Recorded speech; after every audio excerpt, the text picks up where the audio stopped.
Welcome to the Kutztown Area Historical Society, and welcome to the unveiling of the Keith Haring Historic Marker. It's great to see this crowd here today. I know some of you came from far-flung destinations, Baltimore, I've heard Knoxville, anyone from out of the country? Let's keep going, let's up the ante a little bit. My name is Brendan Strasser. I'm the archivist and historian and librarian here at the Historical Society.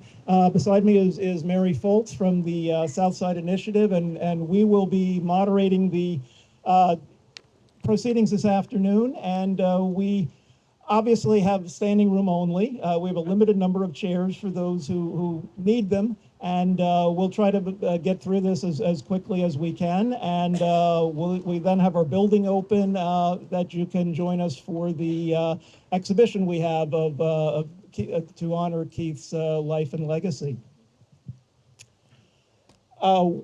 With that in mind, then, our first speaker this afternoon is Dr. William V. Lewis, Jr. He is a commissioner of the Pennsylvania Historical and Museum Commission, and he serves as the commission liaison to the Pennsylvania Heritage Foundation. He chairs the State Historical Marker Selection Panel for the Pennsylvania State Historical Preservation Office. So Dr. Lewis was among the good folks who approved the marker that you'll see in just a few minutes. Dr. Lewis. Thank you so much. Thank you. Well, welcome everyone. This is a fabulous turnout, and on behalf of the Commonwealth of Pennsylvania, Governor Josh Shapiro, and of course, the staff and the commissioners of the Pennsylvania Historic Commission, I want to thank you all for being here as we introduce to you the newest of more than 2,600 markers that mark the people, the places, and the events that make our Commonwealth such a special place and such an important part of the history of our nation and the history of our world. This is an extraordinary moment where we recognize this truly great artist and remember him in perpetuity by placing this marker here.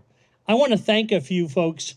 Robert Turk and Mary Foltz were the nominators for this marker, and I have to tell you, that is a lot of work. And Dr. Foltz, I know you're an academic and you've done a dissertation and all that. This is kind of like having to put a master's degree project together to get approved. You got primary sources and secondary sources, all this stuff you learn in academia. This was a great nomination, just filled with wonderful information about this gentleman. I want to thank Karen Haring DeLong, the president of the Kutztown Historical Society, Craig Kohler, board member, and of course, Brendan Strasser. I also want to thank your state legislative delegation from here in Berks County. They were very supportive of this marker.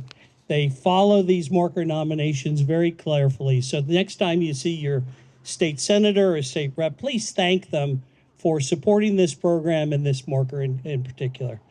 This is a perpetual recognition of the talents and contribution that this gentleman made to our Commonwealth and indeed to our world. It will be here forever, and I always like to talk about the incredible educational value of all of our Pennsylvania markers. These are things that 20, 30, 50, 100 years from now will spark the interest and the intrigue in somebody to look into what individuals, particularly Keith, did to build the art in our world. But somebody's going to remember him, and they're going to remember his contributions to our Commonwealth and to our nation. So thank you all for being here today. We're so glad to welcome all of you and enjoy the rest of the program. Thank you so much.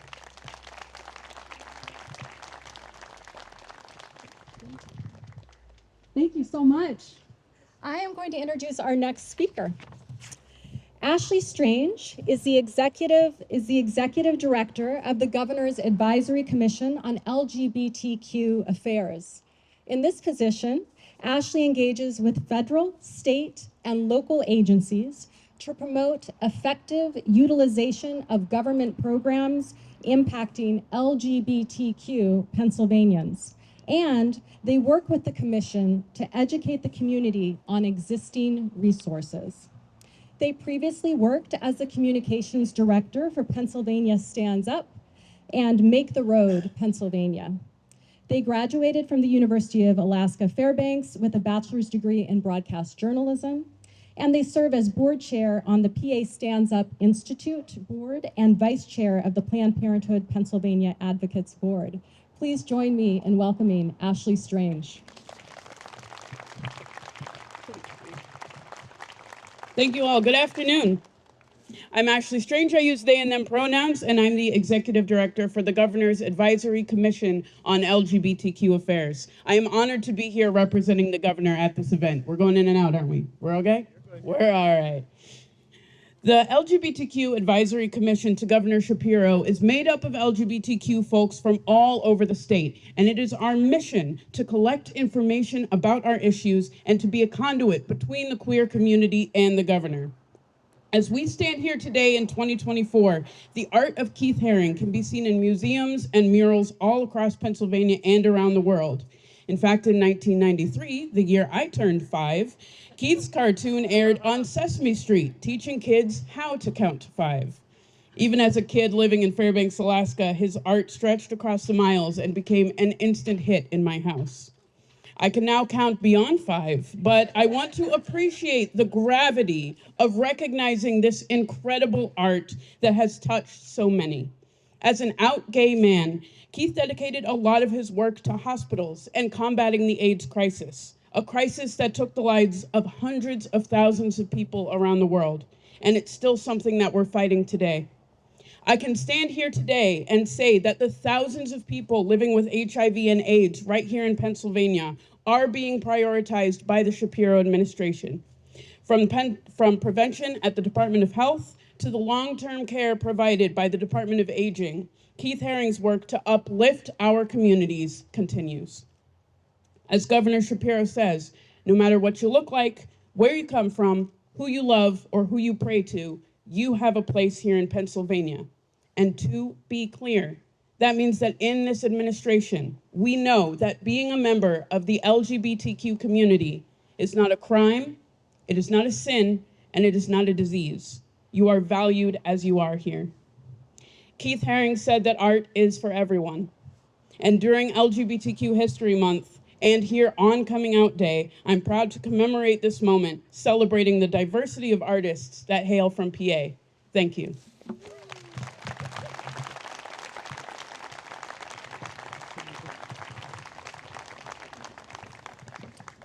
Thank you, Ashley. So as Dr. Lewis mentioned, there were actually 2 applications submitted to the PHMC for a Haring historical marker during the 2022 annual funding cycle. One was from Mary Foltz. The other was from Robert Turk, who is an LGBTQ equality activist in Philadelphia.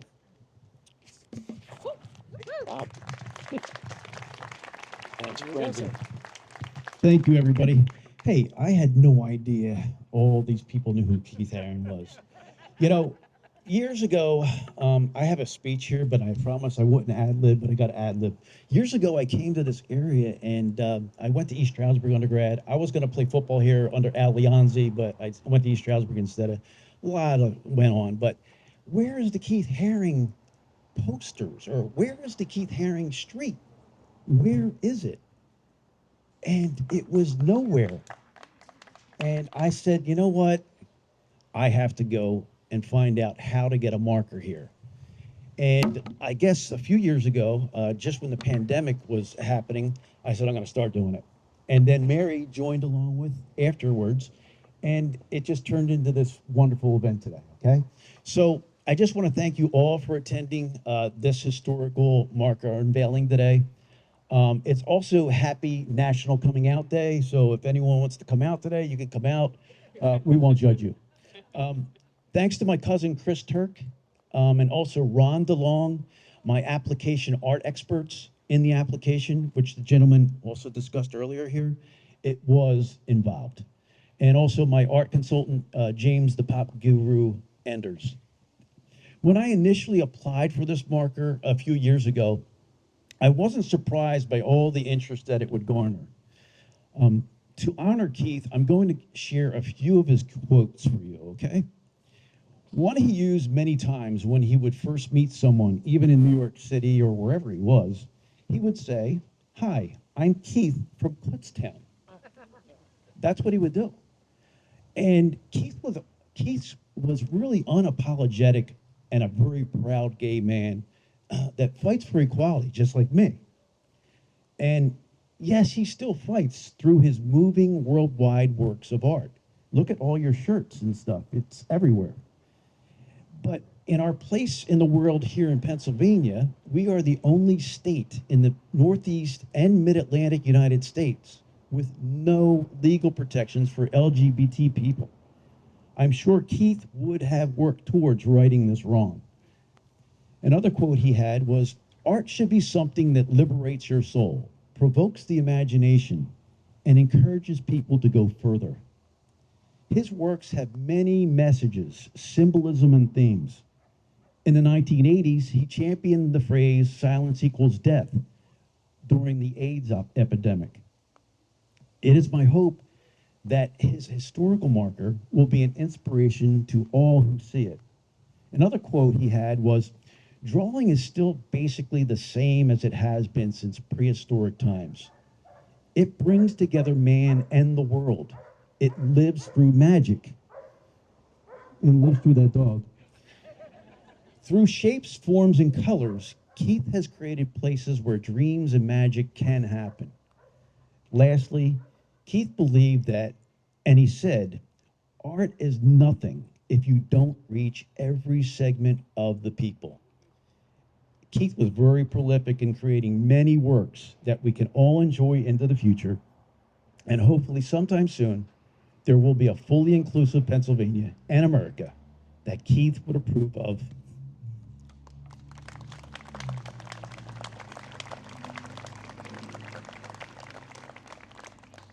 As exhibited within one of his fitting creative expressions. Thanks.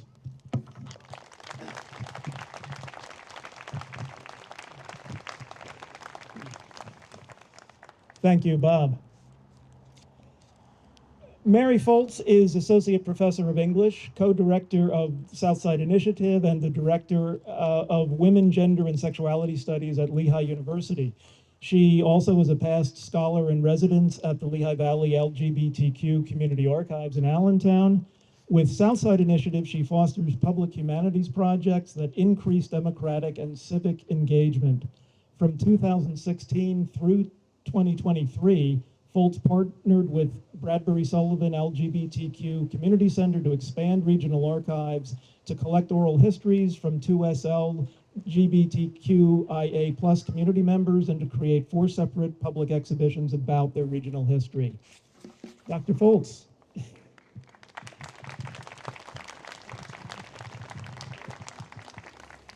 I am so thrilled to be here for the unveiling of the Keith Haring Historical Marker in Kutztown, Pennsylvania. As a professor at Lehigh and the director of the Southside Initiative, I have been committed to fostering greater regional understanding of the contributions of LGBTQIA+ people in northeastern Pennsylvania, our contributions to our cities, boroughs, our contributions to the state of Pennsylvania, and indeed our contributions to the larger nation. In 2021, I had the great fortune to spend a full year at Bradbury Sullivan LGBT Community Center and to collaborate on their regional LGBTQIA+ public history projects and to expand their archives. During this time, we were so excited to learn about PHMC's program to diversify historical markers in the state of Pennsylvania, as we keenly felt the need to include LGBTQIA+ people in the documentation of the history of our cities and our region and our state. Too frequently, LGBTQIA+ history is left out of curriculum, it's left out of narratives of our nation, and it's left out of narratives of our regional communities. And so we were excited to put together an application to celebrate Keith Haring's life and work with a PA State historical marker here. And we were so fortunate to collaborate with Kutztown Area Historical Society, which is a true treasure here in this community.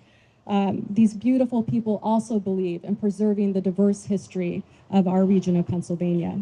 So while Bob was working on his application, we were working on ours, and both of us were so thrilled that it was approved. For me, Keith Haring is worthy of this marker for so many reasons. First, the impact of his artwork is substantial.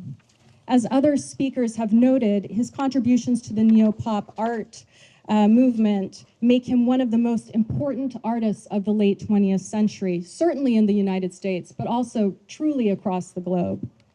Second, Keith Haring's commitment to social justice issues made him a key figure of the 20th century who called for governmental and public commitment to addressing inequity. His activist and artwork called attention to the tragedy of AIDS, the AIDS epidemic, and the need for robust governmental and communal responses to it. He also discussed the injustice of apartheid in South Africa. He talked about environmental degradation and the impact of homophobia and the suffering of those who fought addiction.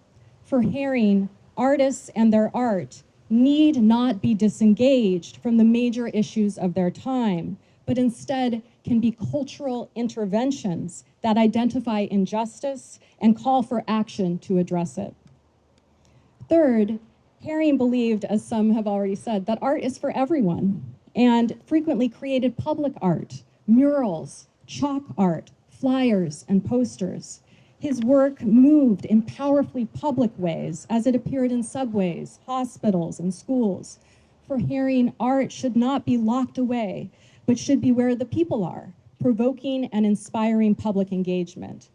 Because of this focus, he is a key 20th century artist invested in how art can create stronger democracies by addressing social issues, strengthening commitment to civic engagement, and reminding citizens of the joy and fun in the public spaces that we build together.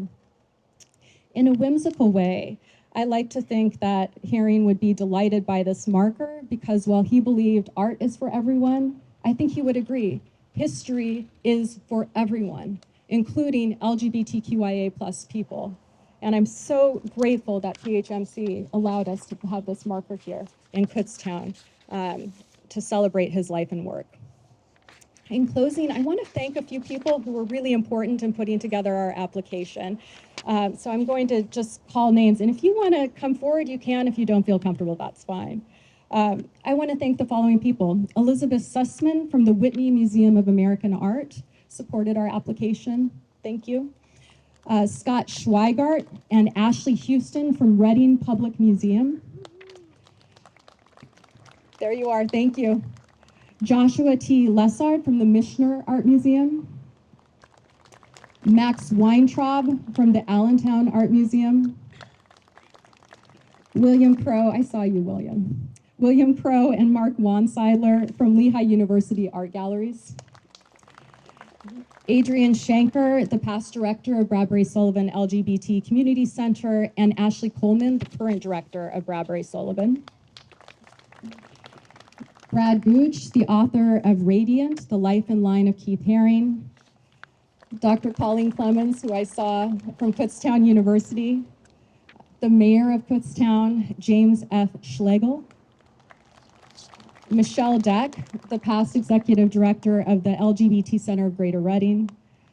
Southside Initiative, the American Council of Learned Societies. I really want to thank Allie Davis and PHMC and Dr. Lewis. Thank you so much. And I really want to close by thanking the Kutztown Area Historical Society. These are wonderful people. We're living right here in Kutztown, celebrating our diverse histories, and I hope we can give them a really loud round of applause. Thank you so much.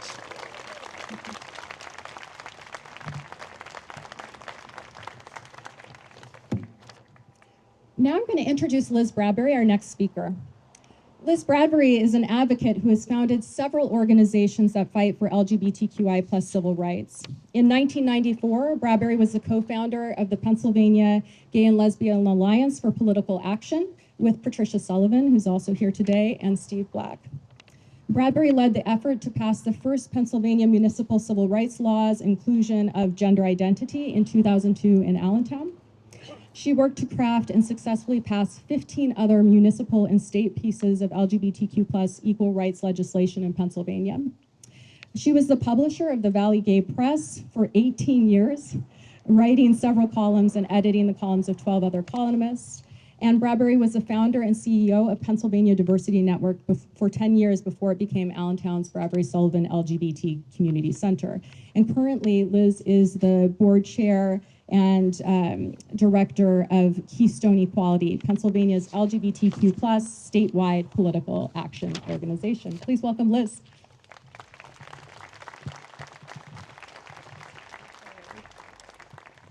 Thank you so much. Look at all these people. My gosh. As Dr. Foltz said, I'm Liz Bradbury, CEO of Keystone Equality, Pennsylvania's statewide LGBT political action organization.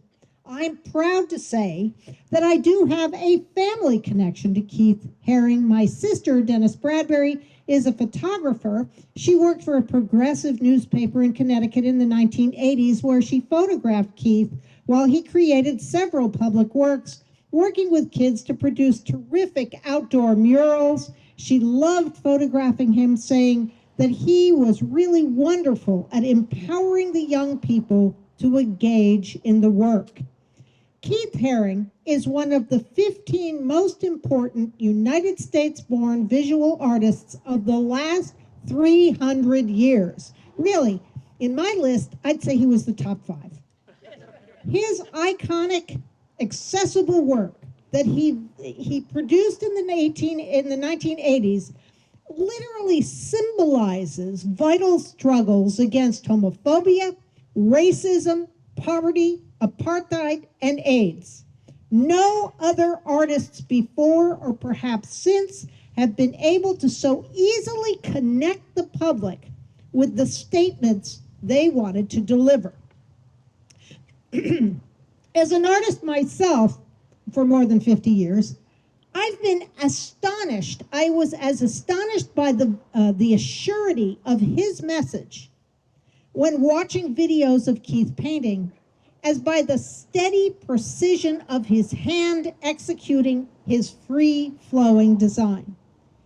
Perhaps more than any other artist, Keith, even if you do not know Keith Haring's name, you know his unique work, especially if you're part of the LGBTQ+ community. His coming out day graphic of a figure coming out of a closet door is an icon of identity for generations of LGBTQ+ people. Individuals who have never had to face a crisis of intolerance or grapple with a societal denial of identity will often try to homogenize or even own the work of a brilliant artist who represents an underrepresented minority. They'll say, this artist's message is universal, and therefore the artist's minority identity doesn't matter, so there's no need to mention it. But Keith Haring was a fierce, openly gay man. He was an LGBTQ+ activist and an AIDS activist. And these identities were as important to his art as Martin Luther King's race was important to his civil rights work, as Frida Kahlo's Hispanic and Indigenous heritage and her disability were to her paintings, as important to Anne Frank as her Jewish heritage and her gender were to her writing, and as important to Dr. Rachel Levine as her gender identity has been to her dedication to transgender healthcare. As all these people are, Keith Haring is an inspiration not in spite of their minority statuses, but in honor of them. Keith, I'm so glad this historic marker mentions Keith's commitment to gay pride. It would be a profound disservice to him or to every LGBTQ+ person and anyone who loved them to skip over acknowledging Keith's sexual orientation. Keith died of AIDS in 1990 at the age of 32. His death was at the height of the AIDS epidemic when the Reagan administration had not only refused to take action against this health crisis, but had refused to even mention AIDS in any context at all. It would be a profound disservice to keep the world from knowing that Keith's brilliant light was extinguished, like so many other creative people, by AIDS.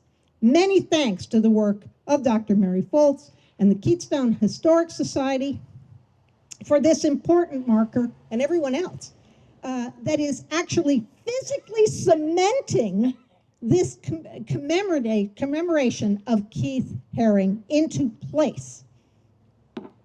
Cementing it in. For generations of LGBTQ plus people and those who care about them to see and remember, here's to Keith. Thank you.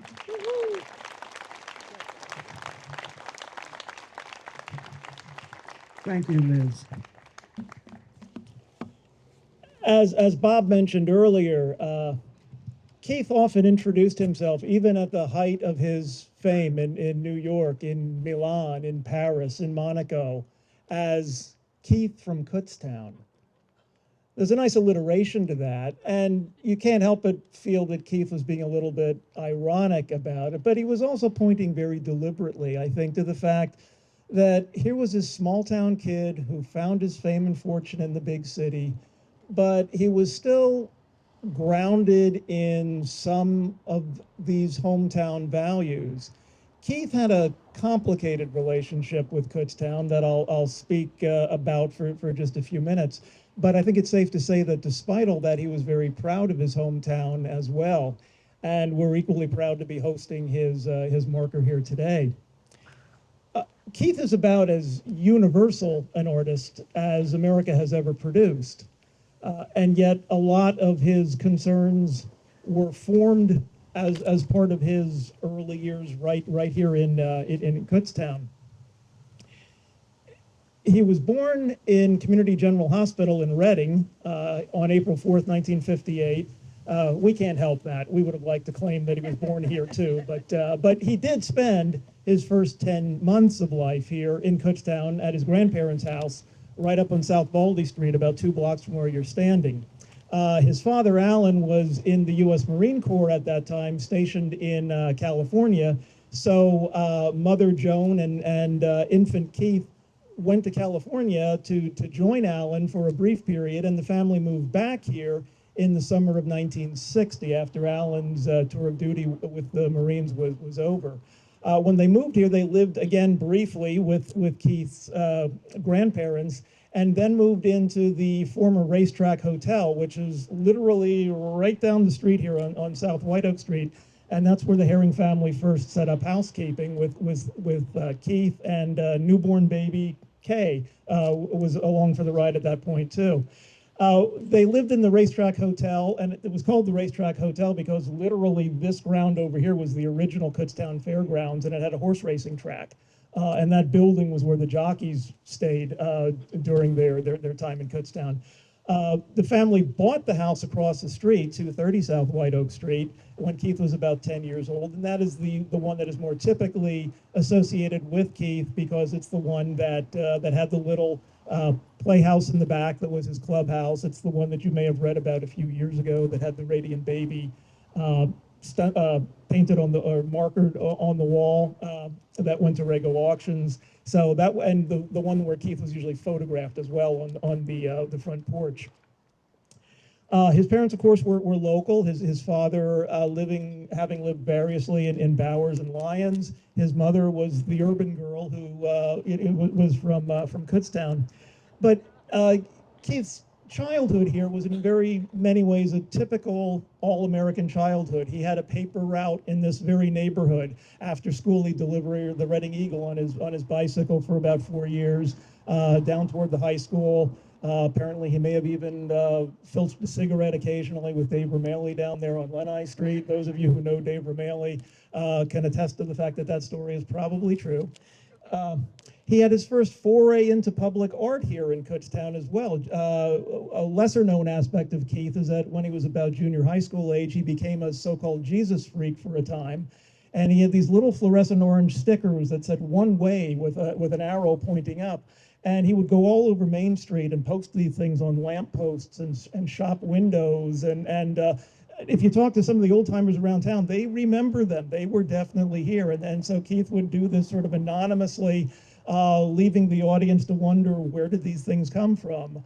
A decade later, that's how the subway art began.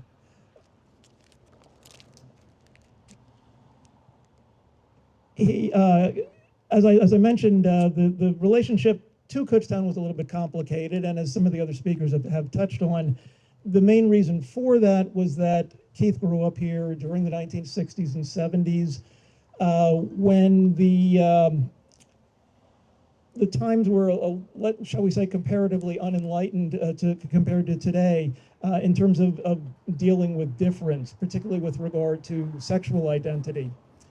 And while Kutztown traditionally leans heavily Democratic at local election time, it still is in many ways a very conservative small town. Understandably then, Keith left town almost as soon as he could after high school graduation in June 1976. He followed the Grateful Dead around the country for a while and sold t-shirts to support his way. From there, he found his way first to Pittsburgh and then to New York, both atmospheres providing a little bit more liberal and liberating experience for Keith as he came to more to terms with his emerging sexual identity and, of course, his career as an artist. But Keith did return here. His parents lived here. His family lived here. Some of his relatives are in attendance today as well. He returned for a holiday art show to the Historical Society here, where he had attended 4 years of school. Keith attended this building 4th grade and 7th through 9th grade. He came for a holiday art show in 1982 and did 4 panels of original chalk drawings for us that you'll see as part of the exhibition. He returned again in 1987 to do a solo exhibition at the New Arts program, where he painted the floor, which is still covered under several coats of polyurethane over there on Main Street. And the foundation to commemorate Keith here in Kutztown donated the sculpture that still resides in Kutztown Park, donated that in 1992. And now, of course, we have the historical marker as well to add to that list of Keith Haring items in Kutztown. So the big moment has arrived, and we have today to do the unveiling 2 of Keith's sisters, Kay Haring and Karen DeLong Haring.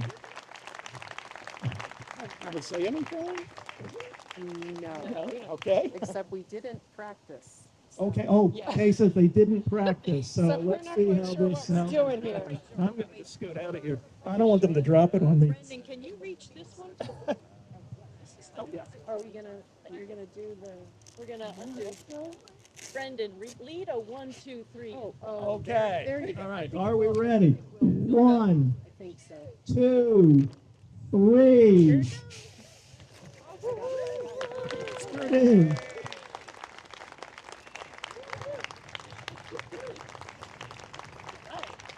If we're way in the back and can't, let me just read it quickly. Keith Allen Haring, 1958 to 1990. A prolific 1980s neo-pop artist from Kutztown, Haring gained international attention by making graffiti-inspired chalk drawings in New York City subways. His artwork, featuring prominent lines, bold colors, and energized figures, addressed socio-political issues such as gay pride, HIV/AIDS awareness, environmentalism, and racism. In 1989, he created a foundation to continue his legacy and philosophy that art is for everybody.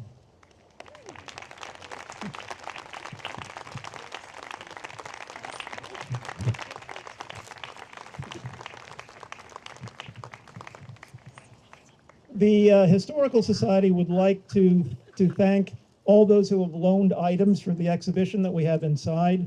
Special thanks to the PHMC commissioners and staff, particularly Allie Davis, the coordinator of the Commonwealth's Historical Marker Program, to Brian Bailey and the Borough of Kutztown's Public Works Department for installing the marker, and to Kutztown Borough Council for approving that installation, which was provided to us free of charge.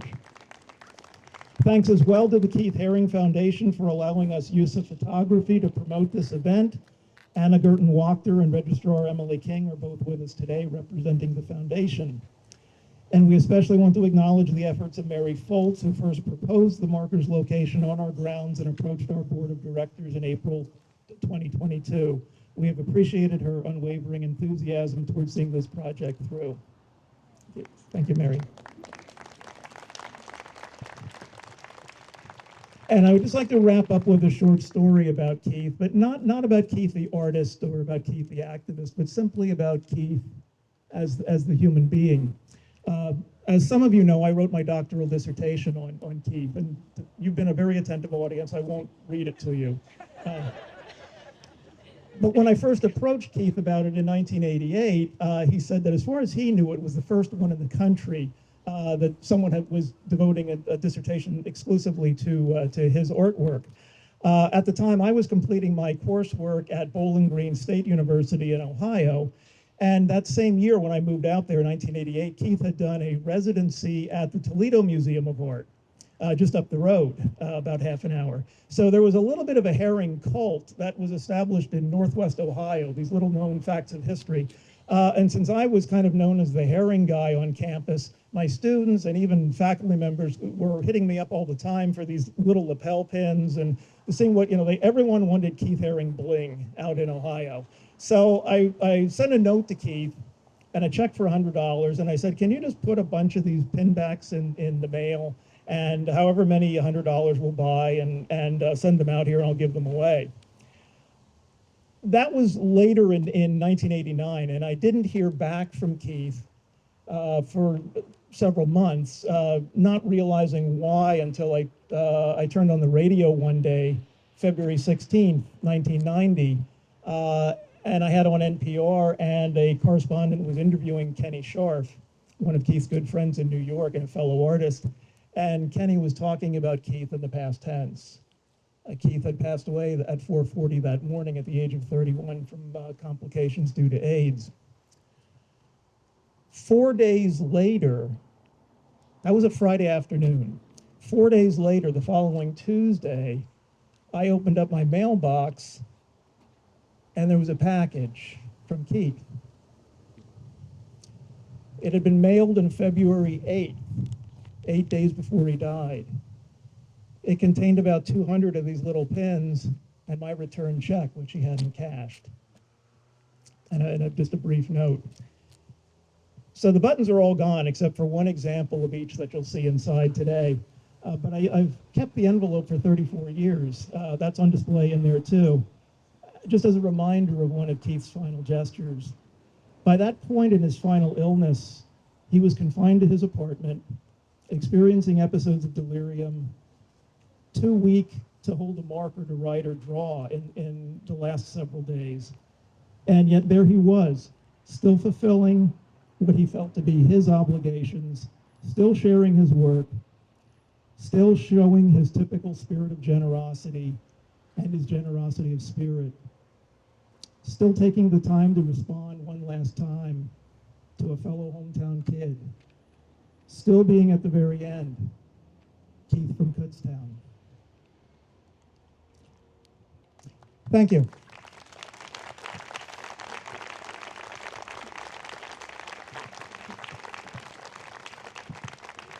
We will be opening the building. We have light refreshments behind you. Please join us. The reception, for the reception this afternoon, the exhibition to Keith is open today until everyone decides to go home. We don't know how long we'll be here.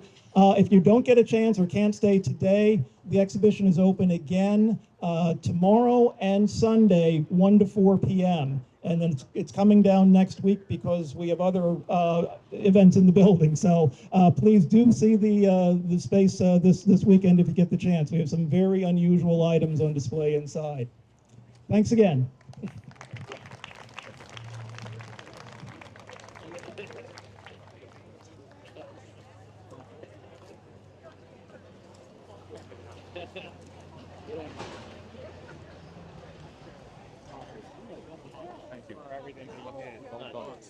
Thank you. Yes. Yeah. I went to Kutztown. We were just talking about. My name's actually